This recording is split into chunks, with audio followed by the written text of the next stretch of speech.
Okay, let's talk about something that drives us all crazy. The delivery ETA that's basically a work of fiction. You know the drill, you're promised 30 minutes, and an hour later you're still waiting. In this explainer, we're going to break down exactly how to fix that by combining different kinds of data to create predictions you can actually, finally trust. I mean, seriously, we've all been there, right? You're staring at your phone, you're watching that little car icon, and it hasn't moved an inch in 10 minutes. You start to wonder if the app's promise was just a wild guess. It's a universal frustration, for sure. But here's the good news.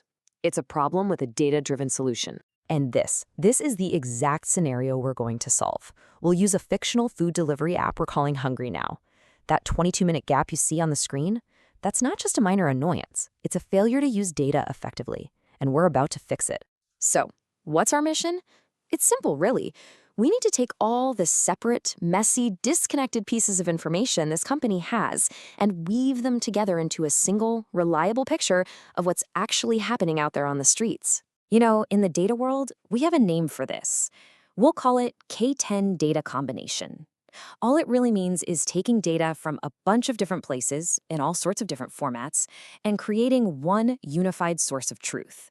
This is the bedrock, the foundation for any kind of powerful prediction you want to make. And just look at what we're working with here. It's a real mix. We've got perfectly structured databases with our orders, then we have semi-structured data from GPS logs and traffic APIs, and then there's the really wild stuff like completely unstructured text from customer complaints. The whole challenge, the puzzle, is to make all of these different data languages talk to each other. So how do we turn that data chaos into clean, usable order? Well, you need a blueprint, a repeatable playbook, and that's exactly what this 5-step data pipeline is all about. And here it is, the 5 core steps. We're going to standardize, align keys, handle missingness, enrich, and finally, validate. Think of this as your recipe for turning a messy kitchen full of random ingredients into an amazing combined data set. Let's break down each step. First things first, we have to get all our data to speak the same language. That's step 1, standardize. This means simple but crucial things, like converting every single timestamp to a single time zone, like UTC. It means making sure a customer ID is called customer ID everywhere, not cust_ID in one file and user in another. It's about getting everything into a nice, neat, standard table format.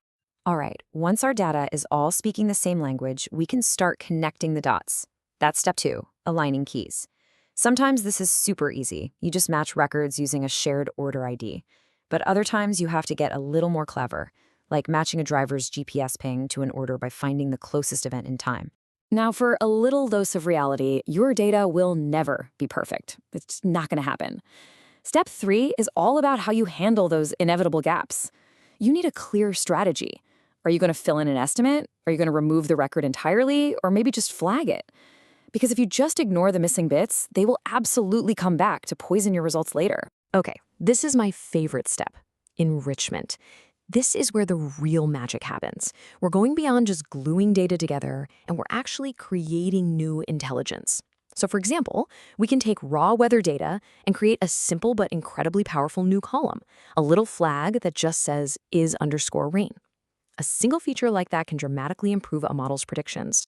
And finally, step 5, validate. After you've done all this hard work, you have to be your own toughest critic. You have to check your work. Are the row counts what you expected? How many records actually managed to match up? How many failed? Constantly asking these questions is the final quality check that ensures your combined data is actually trustworthy. Okay, so that's the theory. We've got the blueprint. Now let's see what this looks like in practice, and maybe just as importantly, how we manage all the risks that come along with it. And see, this isn't just theory. It's actual practical code. This brilliant little snippet here, using a Python library called pandas, shows exactly how we do that clever time-based matching we talked about. This function merges off is just perfect for joining an order to the nearest GPS event for that specific driver. Super useful. Now, this is a really powerful process, but with great power comes, well, risk. Combining data introduces all sorts of new and exciting ways for things to break. So a smart analyst is always asking themselves, what's the worst that could possibly happen here? And for every potential problem, there's a smart control. Remember the time zone mismatch? We already solved that by standardizing to UTC right at the beginning. Worried about exposing customer data, what we call PII or personally identifiable information? We protect it. We replace real IDs with fake ones. That's called pseudonymization. And we use strict access controls. This is how you build a data pipeline that's not just powerful, but also robust and responsible. So, we've done the hard work. We've built the pipeline. We've managed the risk. Now, for the fun part, the payoff. Let's look at the real, tangible, quantifiable impact this work has on the business. And here is our first huge win. We reduced our mean absolute error, which is just a fancy way of saying our average mistake, from a whopping 9.5 minutes down to under 8. That is a nearly 20% improvement in accuracy. Customers will absolutely feel that. Hey, remember that simple little is rain flag we created? Well, look at the impact it had. Late deliveries during rainy weather dropped from 12% all the way down to 8%. Just by understanding the weather's impact, we can set more realistic ETAs and help the whole operation prepare when conditions get tough. And ultimately, this is what it's all about: happier customers.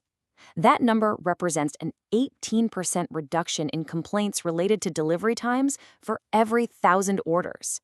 This shows a direct line, a clear connection from smarter data work to a better customer experience. So the most important part for you is how you talk about this work. These I statements are literally designed for your portfolio or your resume. They clearly and professionally describe the skills you used and the value you delivered. This is how you translate all that technical work into real business impact.